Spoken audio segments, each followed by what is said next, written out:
فسبحان الله حين تمسون وحين تصبحون وله الحمد في السماوات والأرض وعشيا وحين تظهرون يخرج الحي من الميت ويخرج الميت من الحي ويحيي الأرض بعد موتها وكذلك تخرجون ومن آياته أن خلقكم من تراب ثم إذا أنتم بشر تنتشرون صدق الله العلي العظيم.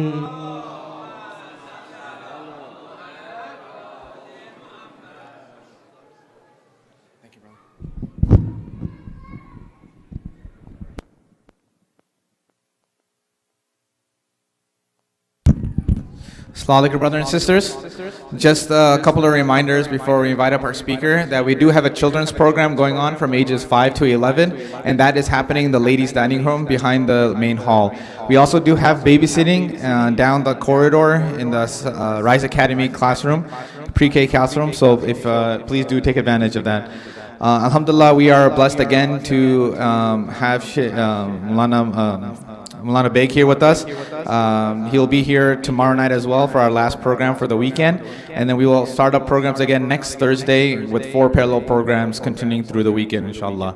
Moulana Baig is currently residing in LA, part of the Al-Walaya community. Please help invite him up with a loud salawat.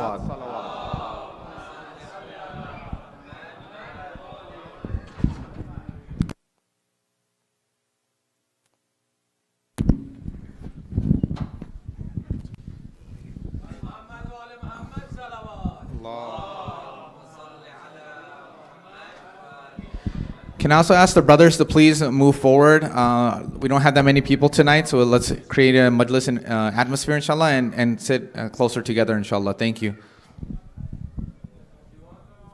Thank you.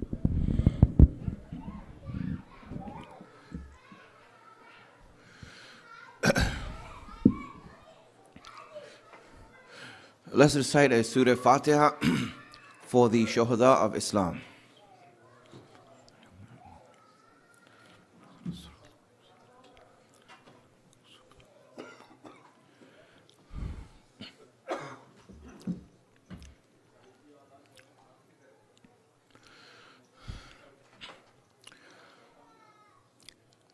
أعوذ بالله من الشيطان اللعين الرجيم بسم الله الرحمن الرحيم الحمد لله رب العالمين والصلاة والسلام على أشرف الأنبياء والمرسلين سيدنا ومولانا أبي القاسم محمد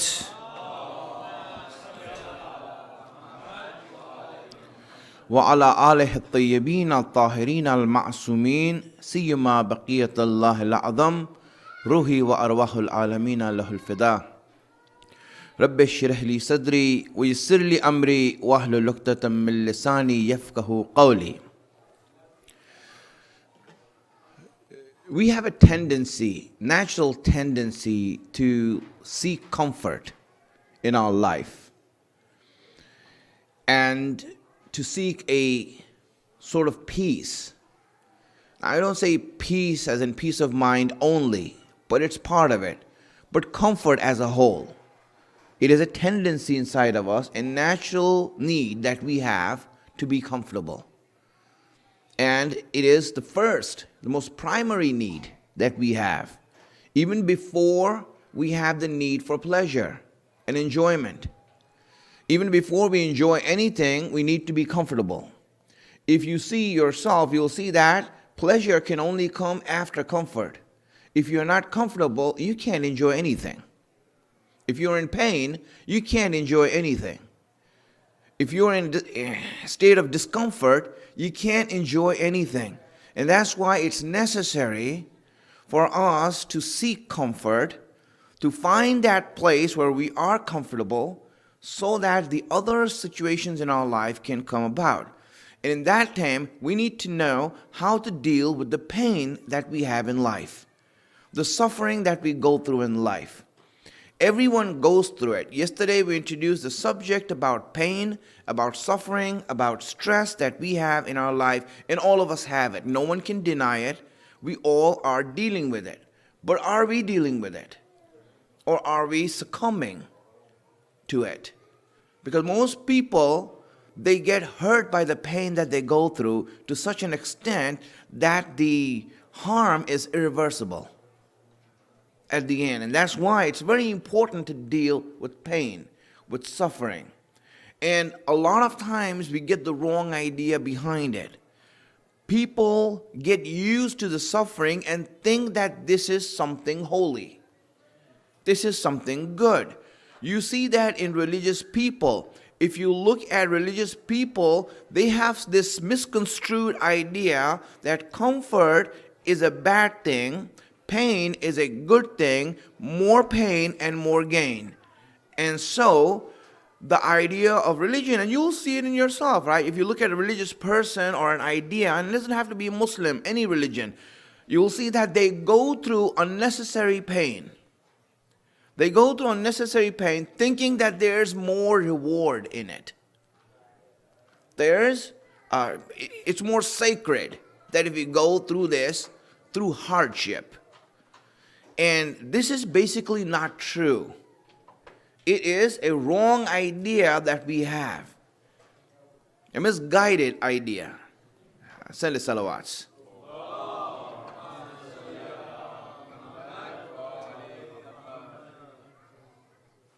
He knows. All right. So one more salawat.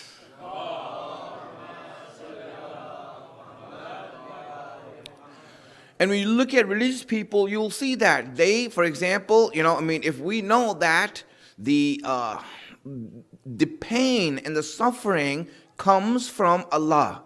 He's the one who makes it for you, and there are reasons behind it which we'll talk about. But adding more pain to what Allah is giving us is really unnecessary and has no fruits in it and no benefits for you.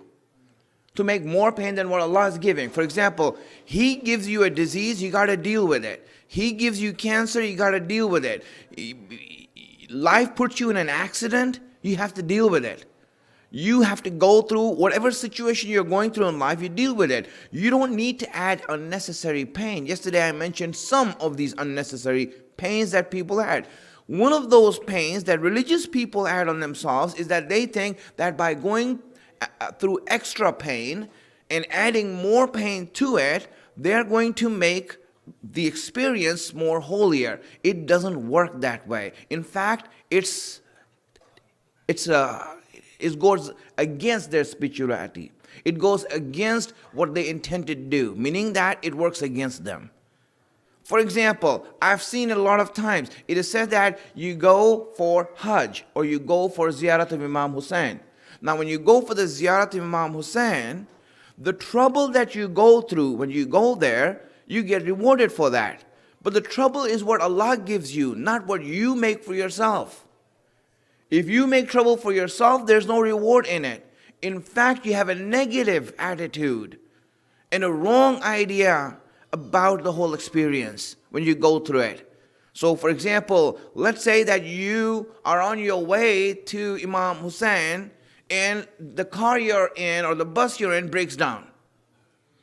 And then what happens? You're forced to walk, let's say. So you know what? This is the trouble that Allah is giving you, and to go through it, there's reward in it. Right? To get there.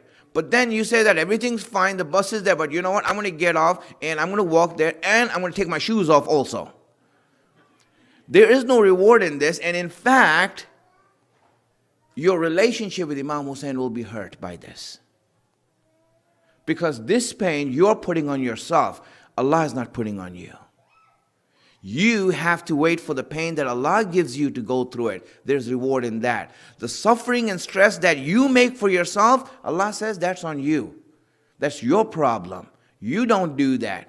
The religious people have this idea, and I'm not just talking about us, it's all religions across the board. They think by making it harder on themselves, it is better for our religion. No, it's not. It hurts you. What happens is this, is that when at the end, when you go through the extra suffering, then you know what? You end up blaming Allah. You end up blaming Allah, and if you don't blame Allah, you feel entitled in front of Him, saying that, Allah, I went through all this for you. Allah said, I didn't ask you to go through all this for you did it for yourself. Where did I say that you need to put extra pain on yourself? My encouragement was to get rid of the pain that you have. The pain that I'm giving you, try to work through it and see how you can make your life comfortable. And you made it harder on yourself. This is the problem that a lot of religious people make. And the reason they make that problem is because they think that pain and adding pain to what Allah is giving us already is something that is holy and sacred, which it is not. So what's one of the reasons why people add unnecessary pain in their life? Let me just give you another reason why they add pain in their life, and then we'll go forward from there. Send the salawats.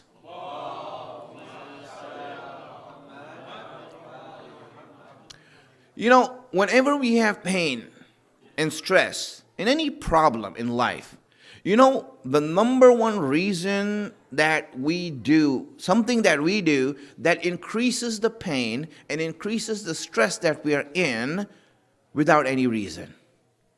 You know what that is? It is that we want to blame someone for our suffering. Look at it. You will see that we always want to blame someone for the pain or suffering that we are going to go through. We just can't blame Allah for it. Why don't you blame Allah for it? Allah, you did this. Allah wants you to do that. Allah is not against you complaining to Him. Our Imams complain to Allah. Inni shakawtu ahwali. Right? Like Imam Ali is saying this. I complain to you about my condition. Right? In other words, you made this whole environment and this condition for me. You did it. The more you complain to Allah, the better your relationship gets with Allah. Because you start communicating with Him. But what happens is that instead of looking at Allah in our life, we look at the role of other people in our life. They become more important than Allah for us. And hence, we want to see who's the person who did this. Who made me go through this, hardship or this difficulty? Then they try to put that fault on someone. By doing this, what we take upon ourselves is unnecessary pain and stress. Because now I have an enemy. Someone I made up in my mind, in my life. This person is my enemy. I'm sure they're doing magic on me. Right? Because I saw a fish in my backyard. That's what happens. A lot of people, now they live with that worry, that anxiety, that I have an enemy and they're after me, and they're doing this. And you see this in people around us, in our families, in our women, and children, and men. This person is against me. Why are you looking at that person? Why are you looking at the role that he's playing? Why don't you look at the role that Allah is playing in your life? Allah is already giving you pain. You don't need another enemy.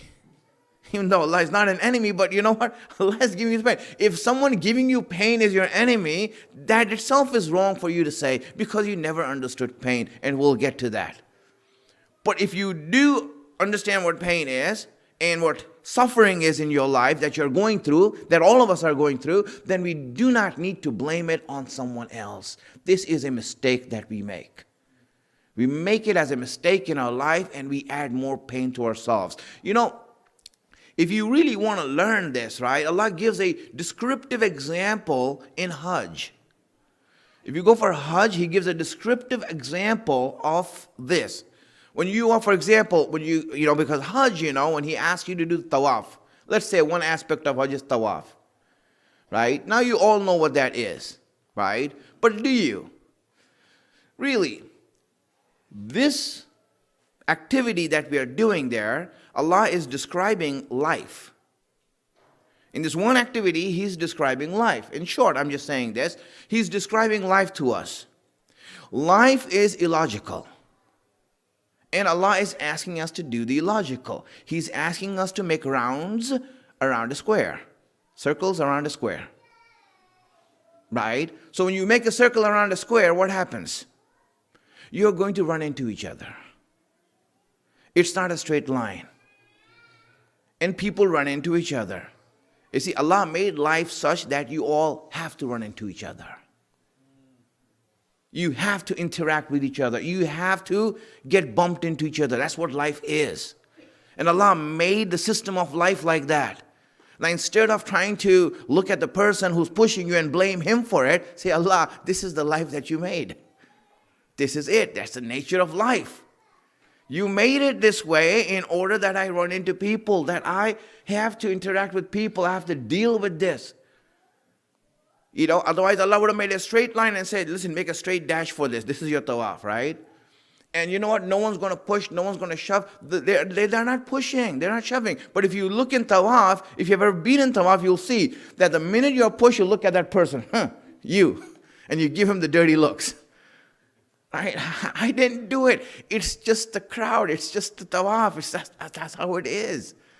That's how it is. That's what we're doing here. But you know what? People don't understand that. They want someone to blame. And this is what we do in life. And when we do that, what we do, we just make it difficult on ourselves. Because now instead of concentrating on what our goal is, which is to keep our focus on Allah, now we are trying to focus on this person that you hate so much because he ran into, or he, worst of all, ran into your wife. And then that's it. Now you're eyeing this guy off and he's also eyeing you out, And there you go. You lose your cool. You lose your peace. This is one of the ways in which we lose our peace of mind and take stress on ourselves. And Allah is not doing this. Allah is saying, look beyond that. Look what it actually is. And then from there we go forward. So these are some of the things that we don't need in our life, that we can avoid, because the stress that Allah is giving us and the stress that life is giving you, it's already there and we have to deal with it. Send a salawats.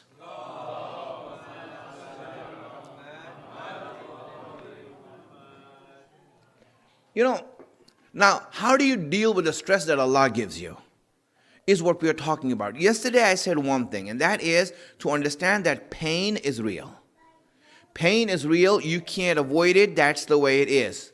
You can't get rid of it. And once you understand that I'm going to go through pain in my life, that suffering is going to happen, whether in any form, it's physical, it's a disease, it's an illness, it's poverty, it's difficulties, a family, whatever it is.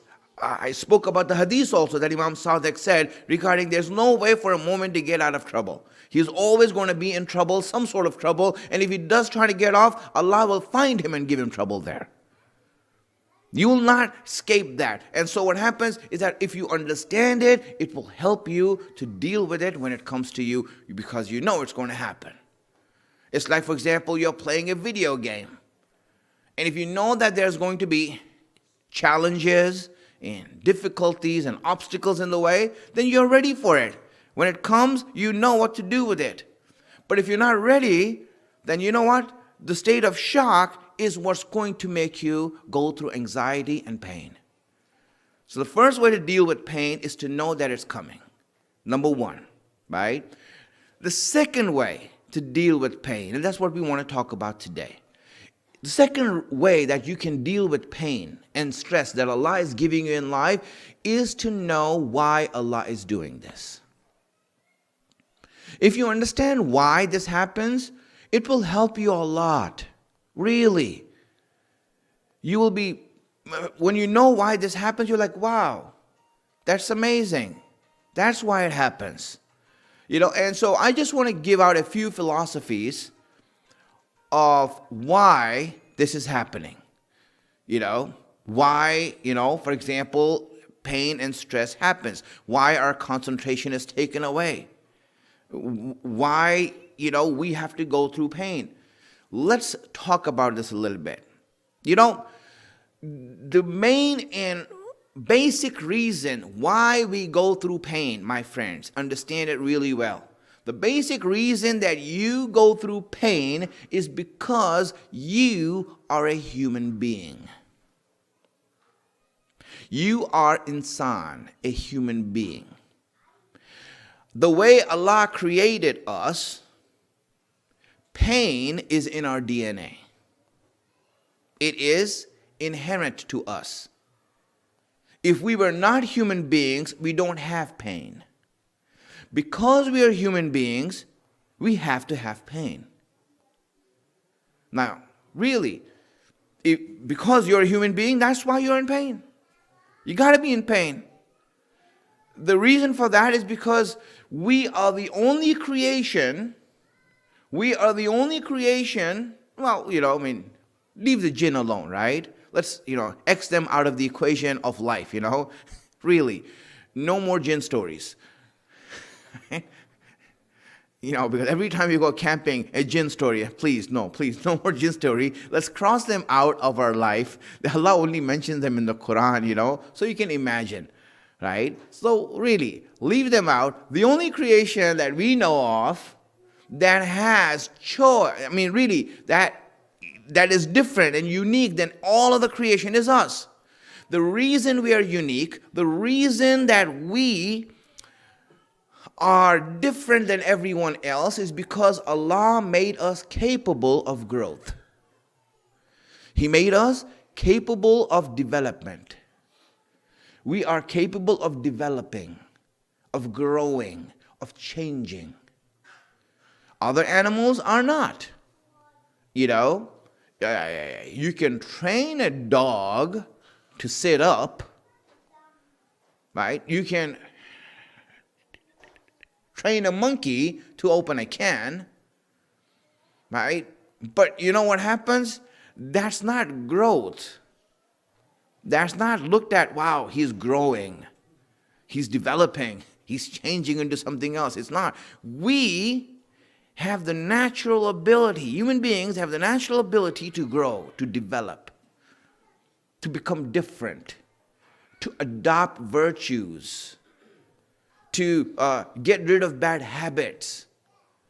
We can do that. We have the ability to do that. Look at yourself and you'll see. We know that.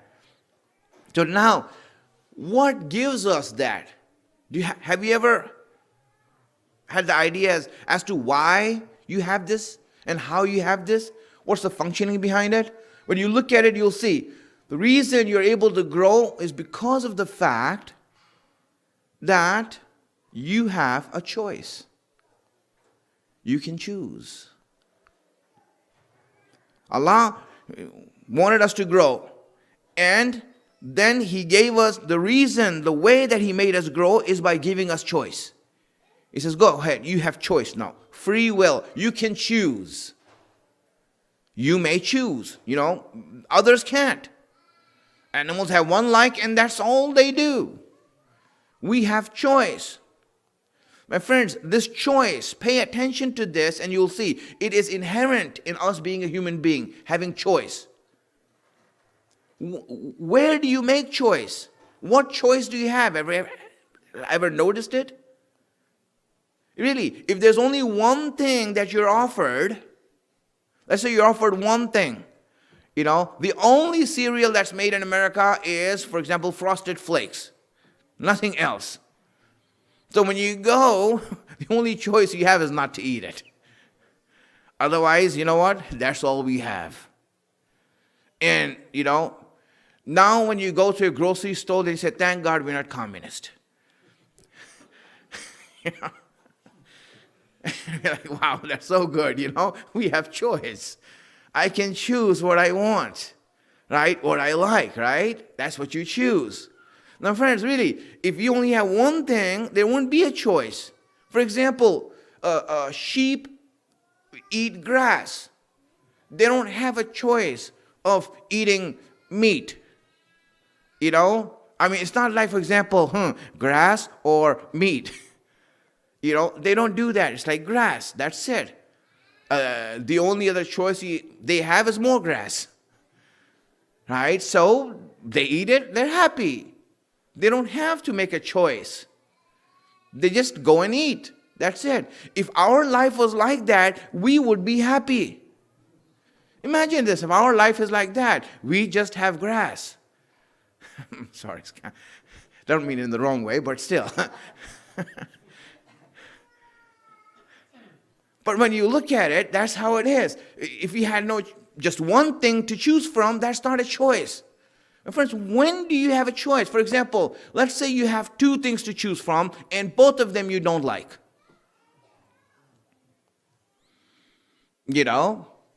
I mean, this and that, both of them you don't like. Like, apples and oranges. I just don't like fruit. So what happens? What is the choice? This is not a choice. Why? Whatever, I don't care. Just give me anything. Because I don't like any of them. Right? That's it. You don't like any of them. So when you are choosing one of the two things that you don't like, it's not a choice. Why? Because you don't care. It's not important for you. Anyone would do. Anyone. Chai or coffee. I don't care. So if you don't care, if it's the same for you, it's not a choice. Really, it's not a choice. Now, let's go forward. How about if you like one thing and you don't like another thing? Let's say I like chai, I don't like coffee. So if coffee and chai is offered to you, what are you going to choose? Chai. If it's offered to you 100 times, what are you going to choose? Chai. So this is not a choice. This is not a choice.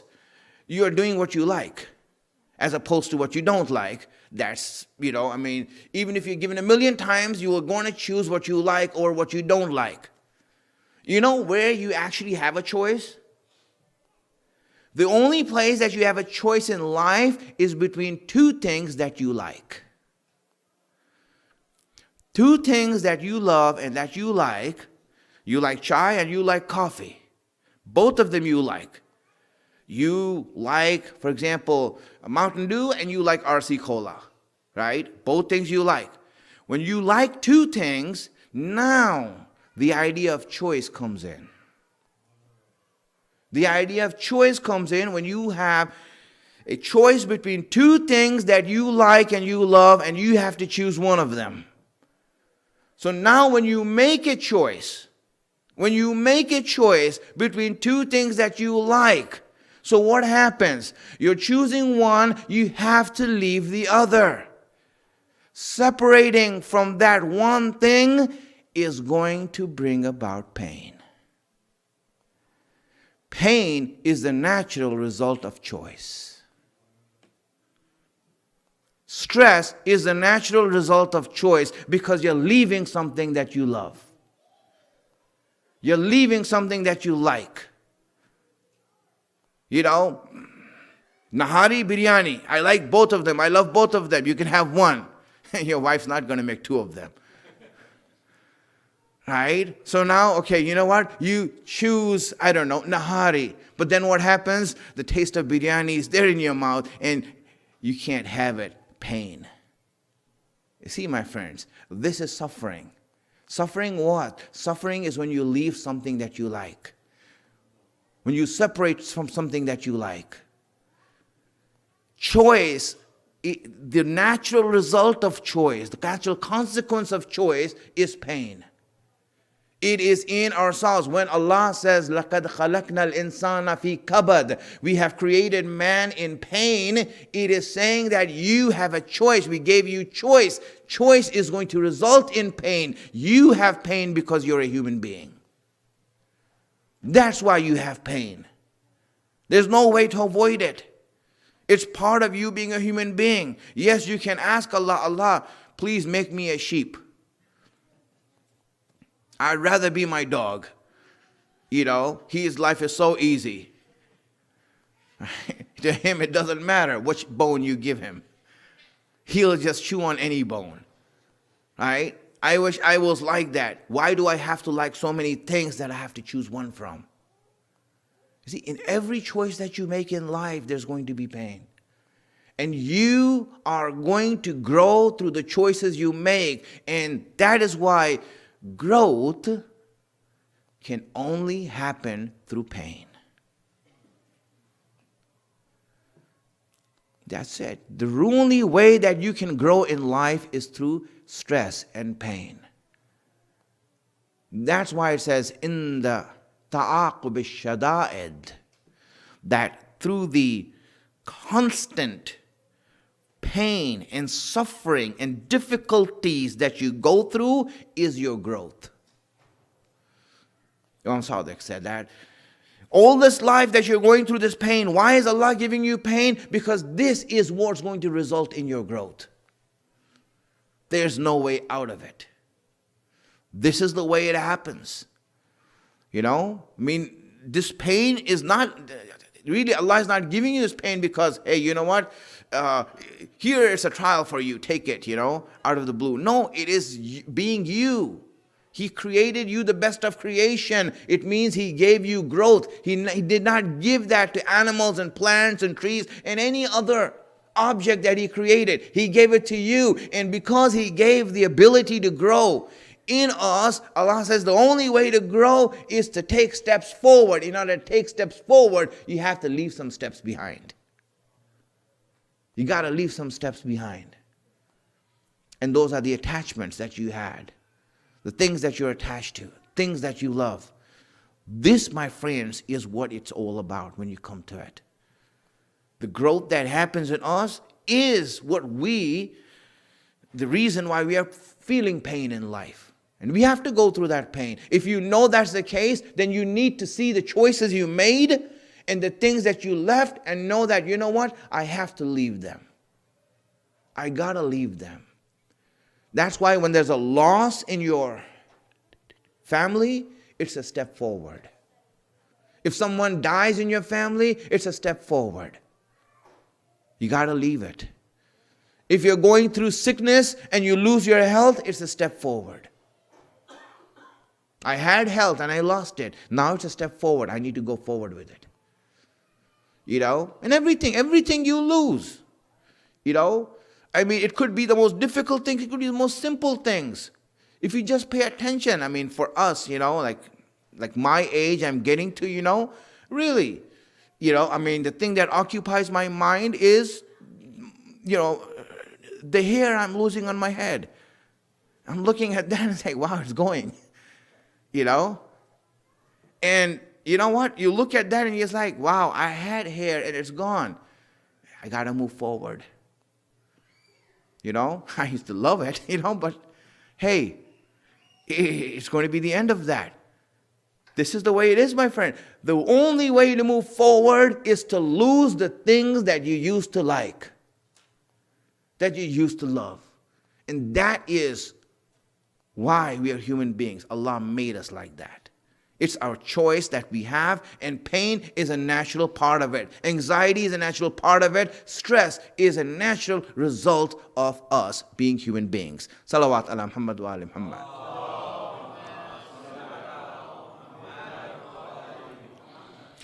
But I'm going to leave you with this, right? Just understand one thing, right?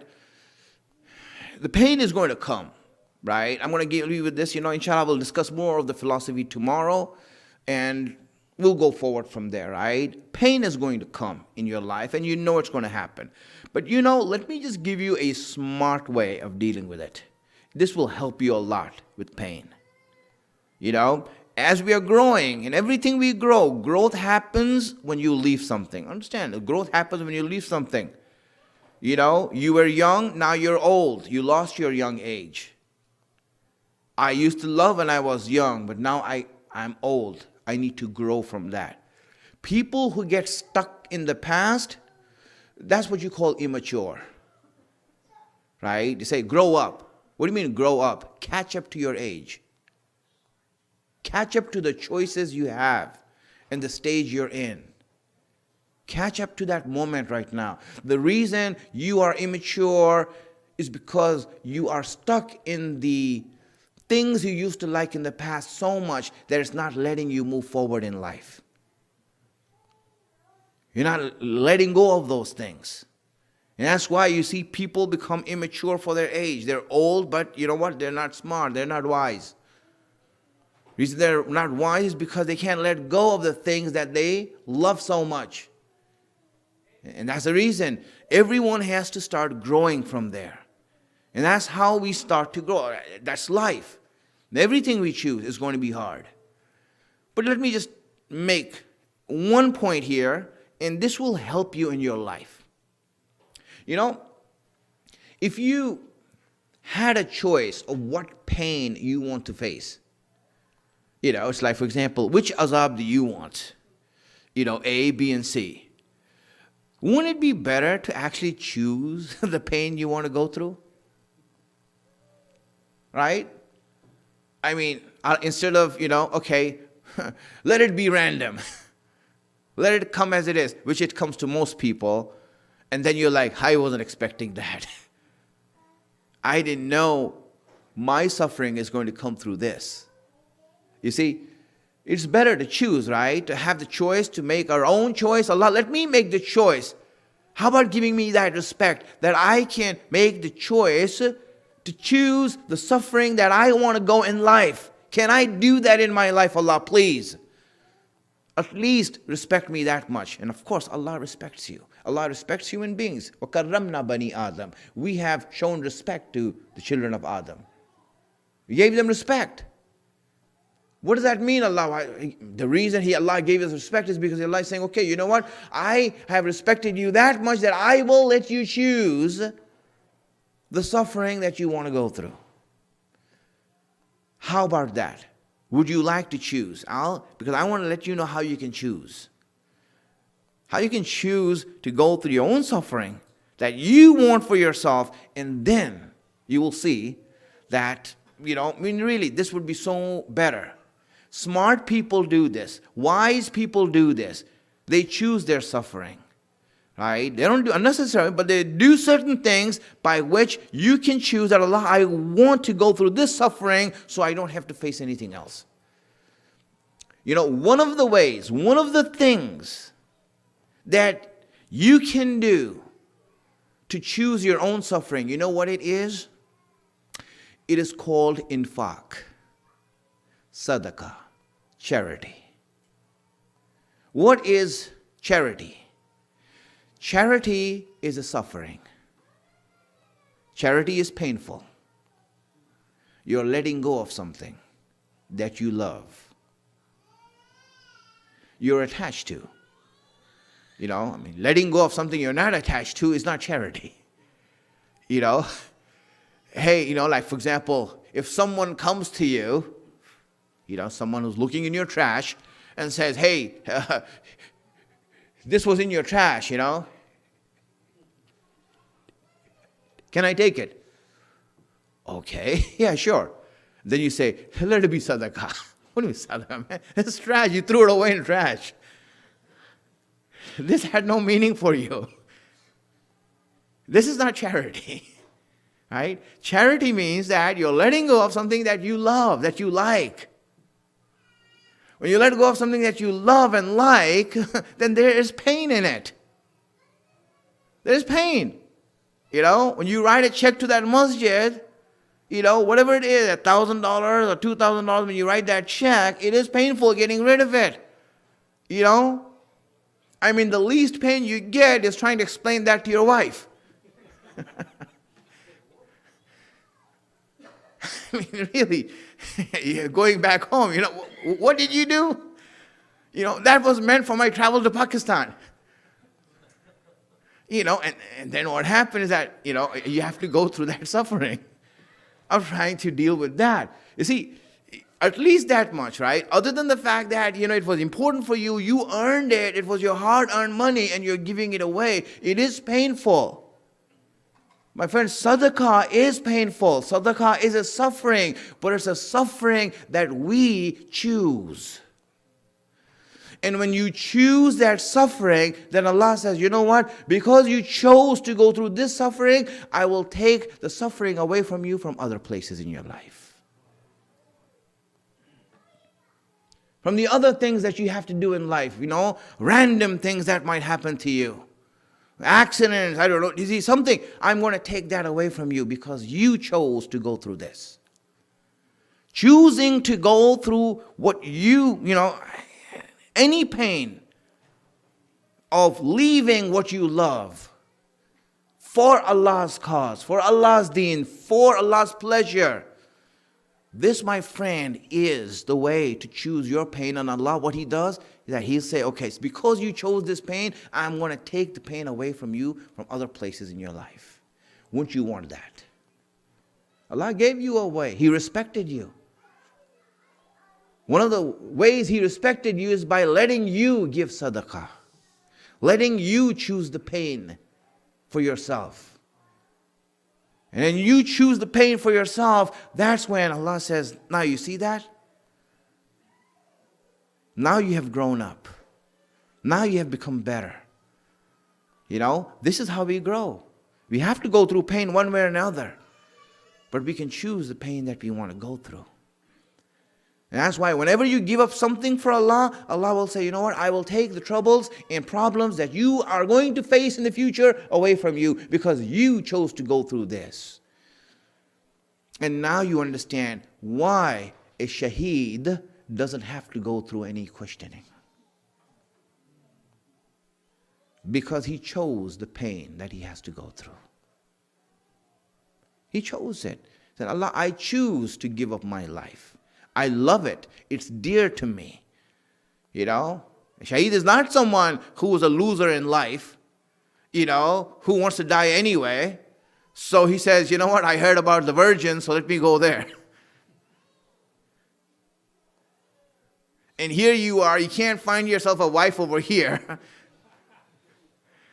Well, that's not shahad. That's, you're going to kill yourself anyway. It's not worth anything. First, your life has to be worthy for you. You have to love it.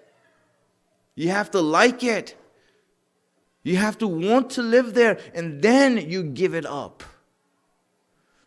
And then Allah says, yes, because you loved it and you gave up what you loved, now you will see that you will not have to face any more trouble after this. No more pain after this. It has to be worthy, my friends. That's what shahadat is. And that's what you see in Karbala. What you see in Karbala are people who love their lives. Really love their lives. But you know what? Giving it up was sweeter for them. Giving up their life that they love so much was just sweeter for them. It was better for them. This is the way it is. And that's what you see in Karbala. Everyone who gave up their life, it wasn't that it was nothing not worth it. No, they loved their lives. They loved their lives and they gave it up. Subhanallah. Friends, when you look at the people who died in Karbala, every one of them, whether it was, for example, great names like Habib ibn Mazahir, or, for example, it was lowly slaves like John and that Turkish slave of one of the companions. All of them, it was worth it. John came to Imam Hussein and said, why don't you allow me to go to the battlefield? Because in his mind, he was thinking, maybe he didn't think this also, maybe he just wanted to make Imam Hussein say yes. He knew who Imam Hussein was because he was his master. He said, maybe this is how Imam Hussein will let me go and make this choice I want to make. So he came to Imam Hussein and said, Master, tell me, why are you not sending me to the battlefield? Is it because I'm black? Is it because I'm black that you don't want a black guy to go out there and get killed and, ruin the whole environment? Or is it because of the fact that I smell? Really, look at this. And Imam Hussein, when he heard that, it really broke his heart, but he knew what John was getting at. Really, he knew what John was getting at. He told John that, John, you know what? Here, let me tell you this. Allah is going to give you a face that is so bright and a fragrance that is so beautiful. Now you would think that John is just a slave, right? And then when John went and fell down and Imam Hussein reached there on top of him, and Imam Hussein reached there and, he held John in his hand. After he died, he held him in his hand. And when the angel of death came to get John, Imam Hussein gave John to the angel of death saying, "This is a special gift for my mother." John is special. He's a special gift for my mother. Understand this, my friend. John, just a slave, was so precious that Imam Hussein is giving him as a gift to Fatima. Everyone in Karbala was precious. Everyone was valuable because they valued life. They loved it and they gave it up for Allah's cause and Allah's sake. They gave it up for Allah's sake. This was something special when you look at this. There's one person who didn't give up his life in Karbala, but I think, he has gone through more pain than anyone else. Our salam be on Zain al-Abidin. Salam be on Imam Sajjad. Yes, Imam Sajjad didn't become shaheed in Karbala. But when you see what he had to go through and what he went through, you just look at that and say, how is it possible for you to go through so much pain? No one has gone through that much pain and that much suffering that Imam Sajjad has gone through. You can't even make a film on that because it is so gruesome, it is so hard that even if you try to make it, it would be so hard to even see it. Let alone imagine someone going through it. Imam Sajjad, not just the physical pain. The physical pain Imam Sajjad had to go through. Someone who is ill to the extent that he's unconscious. He was taken up by force. Taken out of bed by force. And then the way that they treated him, they saw this man, they wanted to kill him. Only reason they did is because Bibi Zainab came in the way. She came in the way and said, "No, you're not going to kill the only man left in our family. You're not going to I will not allow you to do that. If you want to do it, you have to go through me and kill me first." Because he's going to live. Imam Sajjad lived. He did not become shaheed. But you know what? Here's what happened. They said, all right, if you're not going to kill him, let's make him such that he is as good as dead. You know what they did? They put chains around him, tied him up in chains, put him up so that he would walk. And then they got this neck brace, this heavy neck brace that was brought to him, and they put it on his neck. This neck brace was put on the neck so that he can walk with it, and they'll make him walk with it. Imam Sajjad was barely able to walk. He was barely able to stand up. And when he stood up and wanted to start to walk, that brace was heavy. But then as he stood up, the brace fell down. They said, put it back up again. The brace would not stay up there, the wooden brace. So they came in order to put it up there and make it placed over there. They put nails inside it.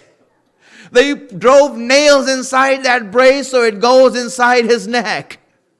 Those nails did such a harm to him that after a year of being imprisoned and taken off, when Imam Sajjad came back to Medina and met his uncle, and his uncle embraced Imam Sajjad shrieked out in pain. He says, "What happened?" He says, "These neck braces that they put on me."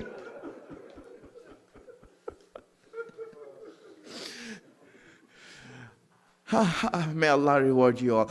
I'm just talking about the physical pain Imam Sajjad is going through. And you know what? When they made him walk, he would be walking. But as he used to walk, he would fall down because he had no energy. He had no power to walk. He was getting up and then walking and falling down. They would make him get up again. And then in order to play jokes with him, they would put thorns in his way so that he walks on the thorns. Imam Sajjad did not once complain. He just kept on walking. He just kept on walking. But physical pain is real. Physical pain is real. There's no doubt about it. It hurts you. It physically hurts you. But it was Imam Sajjad who was taking all that pain. But you know what? What was hard, what no one noticed, and only Sakina noticed this?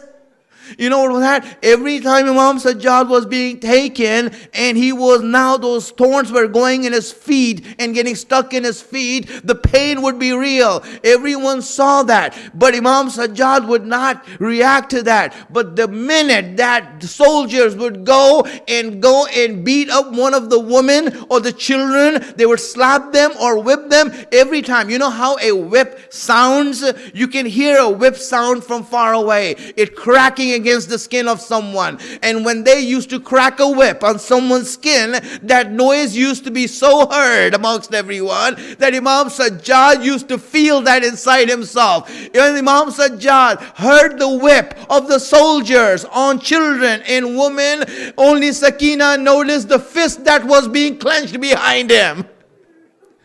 That fist was being clenched behind him and he was holding it tight as if he was free, he would go and stop them. Imam Sajjad was falling down as he was being taken, and they got the whip and they started hitting him. At first they didn't hit the women and the children. At first they were just beating up Imam Sajjad. But Imam Sajjad was going and falling down, and after a while he wasn't able to get up. And when they saw the delay, why the delay? They said, this man, he just can't get up. He just can't get up. He has no more energy to get up. So they whip him. And we already tried whipping him. But now it doesn't work. No matter how much we whip him, he's just lying there. Let me give a comparison to you. When Imam Hussein was on the ground? Imam Hussein, when he was on the ground, one of the reasons that they didn't go close to him for a long while, Shimr was waiting to get close to him, is because they wanted the blood to get out of his body. Because when the blood leaves your body, you start losing energy. You start losing the ability to defend yourself. They were waiting for Hussein to lose his blood. So when he loses his blood, then they will go and kill him. They were just waiting for that to happen. So now, in order to test him, you know what Shimr did? In order to see if Hussein has the energy or not, he said that he made an announcement so that Hussein could hear it. Go and grab the woman of Hussein. And then he said, see if he raises his head. And when he saw that Imam Hussein didn't raise his head, he said, now Hussein is ready for the kill. Now you come to Imam Sajjad. When they came there and they started whipping Imam Sajjad, he wouldn't move. Shimr came there and said, he's not moving. So he said, I know how to make him move. He says, go and whip that girl over there. They looked at Sakina being the sister. He said, whip that girl. And when they went and whipped that girl, Imam Sajjad, without any energy, mustered up all the energy he could. He said, wait, I'm getting up.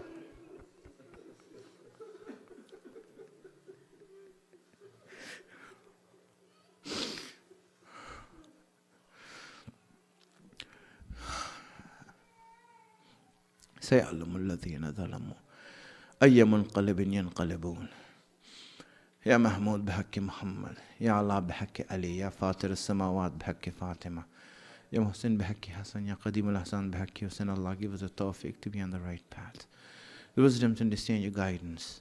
Hasten the reappearance of our Imam. Make us his helper when he comes. Wa akhir da'wan alhamdulillah rabbil alameen. Ya Hussein.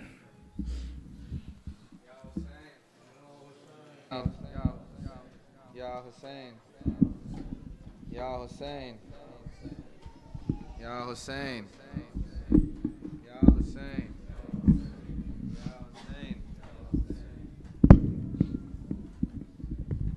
Ya Hussein, Ya Hussein, Ya Hussein, Ya Hussein, Ya Hussein. What a wondrous scene, a flower in the plain, my wounded Lord Hussein, lying there to die. Zainab, run to him, Zainab, run to him, Zainab, run to him, see him one last time. Zainab, run to him, Zainab, run to him, Zainab, run to him, see him one last time. Zainab, run to him, Zainab, run to him, Zainab, run to him. Last time, what a wondrous scene, a flower in the plain, my wounded Lord Hussein, lying there to die. And nothing does he see but his grandfather, his heavenly mother, come here to our side. Zainab, run to him, Zainab, run to him, Zainab, run to him, see him one last time. Zainab, run to him, Zainab, run to him, Zainab, time. The blood upon his face, the blood upon his neck, all still better than what will happen next. Soldiers crowding round, pointing to his throat. The Imam of his time, he lies upon the ground. Zainab, run to him, Zainab, run to him, Zainab, run to him, see him one last time. Zainab, run to him,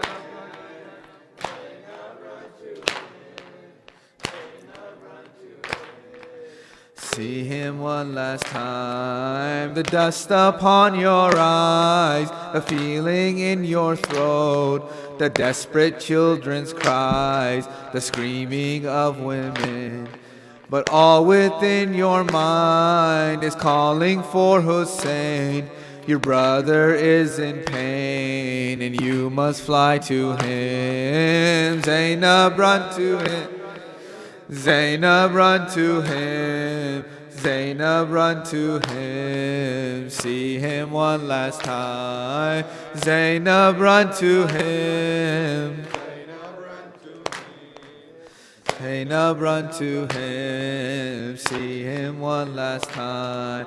Sakina at your feet, you look into her eyes. Does she realize what will now occur? The greatest of mankind will meet the cruelest end, along with his loyal friends. And who will now guard her? Zainab, run to him, Zainab, run to him, Zainab, run to him, see him one last time. Zainab, run to him, Zainab, run to him, one last time. Like a lioness worries for its young, you gaze up from a hill, your body's cold with stress. That body, is it his? That screaming, is it yours? You see his arms and chest not moving anymore.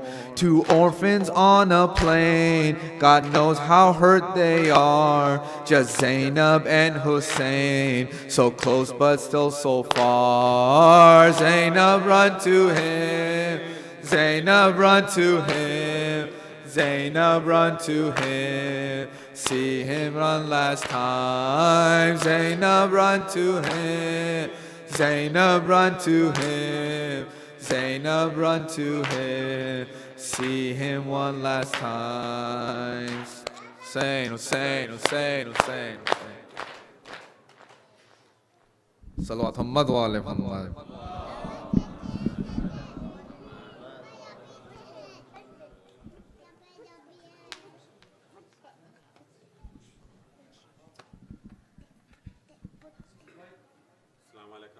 अस्सलाम वालेकुम अब्ना रसूलिल्लाह, अस्सलाम वालेकुम अमीरुल मोमिनीन सय्यदुल वसीन, अस्सलाम वालेकुम फातिमतुज़ ज़हरा सय्यदतुन निसाइल आलमीन, अस्सलाम वालेकुम व रहमतुल्लाहि व बरकातुहू, अस्सलाम वालेकुम अबुल फज़ल अब्बास इब्न अमीरुल मोमिनीन शुहदाए दश्त करबला जमीअन, अस्सलाम वालेकुम व रहमतुल्लाहि व बरकातुहू, अस्सलाम वालेकुम गरीबुल गुरबा, अस्सलाम वालेकुम ज़फ़ाल फ़खरा, अस्सलाम वालेकुम सुल्तान अबुल हसन अली इब्न मूसा रज़ा, अस्सलाम वालेकुम व रहमतुल्लाहि व बरकातुहू, अस्सलाम वालेकुम साहिब असरुज़ ज़मान, अस्सलाम वालेकुम या खलीफतुर रहमान, अस्सलाम वालेकुम इमाम इंस वल जान, अजलल्लाहु तआला फरजक व सल्लल्लाहु तआला मखरजक ज़बूरक, अस्सलाम वालेकुम व रहमतुल्लाहि व